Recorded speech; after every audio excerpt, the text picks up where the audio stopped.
Hi friend, hi, how are you? ನೀವು ಚೆನ್ನಾಗಿದ್ದೀರಾ? ನಾವು ಚೆನ್ನಾಗಿದ್ದೀನಿ.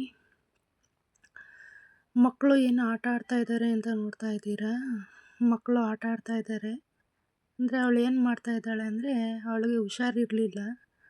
ಕೀಮೋ ಇಂಜೆಕ್ಷನ್ ಹಾಕಿಸ್ತಾ ಇದ್ದು, ಅಲ್ಲಿ ಇಂಜೆಕ್ಷನ್ ಹಾಕೋ ಹತ್ರ ಡಾಕ್ಟ್ರು ಏನು ಮಾಡ್ತಾ ಇದ್ದಾರೋ ಅದನ್ನು ಬಂದು ಅವಳು ಅವ್ರ ಅಣ್ಣನಿಗೆ ಮಾಡ್ತಾ ಇದ್ದಾಳೆ. ಏನಂದರೆ, ಅವಳಿಗೆ ಕೀಮೋದು ಪೋಟ್ ಹಾಕ್ಸಿದ್ವಲ್ಲ, ಕೀಮೋ ಪೋಟ್ ಹತ್ರ ನೀಡ್ಲು ಹಾಕ್ಬಿಟ್ಟು ನೀಡ್ಲು ತೆಗಿಯೋದು, ಮತ್ತು ಡ್ರಾಪ್ಸ್ ಹಾಕೋದು, ಈ ಇಂಜೆಕ್ಷನ್ಗಳು ಹಾಕೋದು, ಬಾಟ್ಲುಗಳೆಲ್ಲ ಹಾಕ್ತಾರೆ ಇದ್ರಲ್ಲ, ಆ ಥರ ಸಿರಂಜ್ ಹಾಕ್ಬಿಟ್ಟು ಇಂಜೆಕ್ಷನ್ ಹಾಕೋದು. ನೋಡಿ, ಅವ್ನು ಅಳ್ತಾನೆ ಅಂತ ಹೇಳಿ ಆಟ ಸಾಮಾನು ತಗೊಂಬಂದು ಕೊಡ್ತಾ ಇದ್ದಾಳೆ. ಆಟ ಸಾಮಾನು ತಂದು ಕೊಟ್ಬಿಟ್ಟು ಅಲ್ಲಿ ಸೂಜಿ ಹಾಕ್ತಾ ಇರೋದು. ಸೂಜಿ ಹಾಕೋದು ನೋಡಿ ಎಷ್ಟು ಚೆನ್ನಾಗಿ ಮಾಡ್ತಾರೆ ಮಕ್ಕಳು. ನೋಡಿದ್ದೆಲ್ಲ ಕಲಿತಾರೆ. ಅವಳಿಗೆ ಹುಷಾರಿಲ್ಲ ಅಂದ್ರೂ ಅಷ್ಟು ಚೆನ್ನಾಗಿ ಆಡ್ತಾ ಇದ್ದಾಳಲ್ಲ. ನೋಡಿ ನೋಡಿ ಹಿಂಗೆ ಮಾಡ್ತಾಳೆ.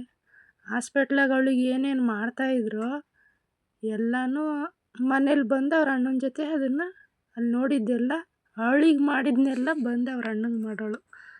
ಅವನು ಹೊಟ್ಟೆ ನೋವು ಅಂತ ಬಂದು ಮಲಗೋದು. ನೋಡಿ, ಸೂಜಿ ತೆಗೆದ್ಬಿಟ್ಟು ಕೆಳಗಿಡ್ತಾ ಇದ್ದಾಳೆ. ನೋಡಿ, ಸರಿ ಮಾಡೋದು. ಸರಿ ಆಯಿತಾ?